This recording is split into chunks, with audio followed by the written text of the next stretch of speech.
Hey guys, this is Nick with PhoneArena, and several days ago I exchanged my Samsung Galaxy S5 for this basic phone.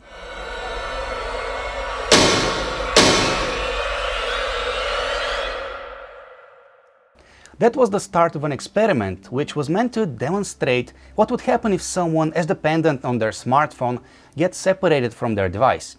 It's been 5 days since then, and I feel like it's already time for me to share some of the observations that I've made. So, at first, having no smartphone on me made me feel a bit nervous. I would compare the feeling to losing or forgetting your wallet or your car keys.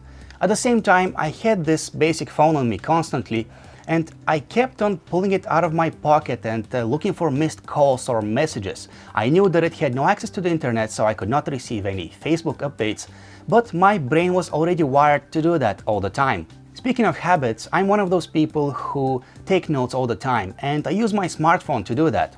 But having no smartphone meant that I had to either write my notes on a piece of paper or rely on my memory to remember them. Sure enough, one of the days at work I forgot about an assignment that I had to do. I remembered that evening, but the next day I forgot about it again. Now, I don't think that having a smartphone has hurt my ability to remember things. Actually, it now makes me appreciate having a smartphone because it's an easy way of writing things down and setting reminders and taking notes. Another thing that I now appreciate more are smartphone keyboards. I had forgotten how frustrating it could be and how slow it could be to type a text message word by word, letter by letter using one of these small numeric keypads.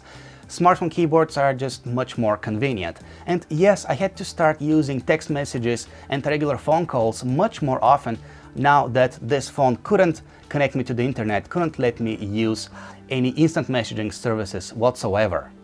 To be honest, being disconnected from the web, from instant messages, from social networks brought me to moments of anxiety.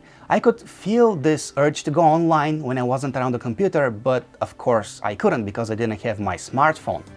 But then several days into my experiment, I started to like and appreciate that my phone didn't ring every 5 minutes. And eventually I learned that I didn't need to check my social network feeds every 15 minutes or so. So obviously I didn't go crazy during the first 5 days of my experiment, and I don't think that I will by the end of it. However, I'm sure there is more to be experienced over the next 9 days. Thank you for all the comments and for your interest. I promise to post another update in a few days. See you later.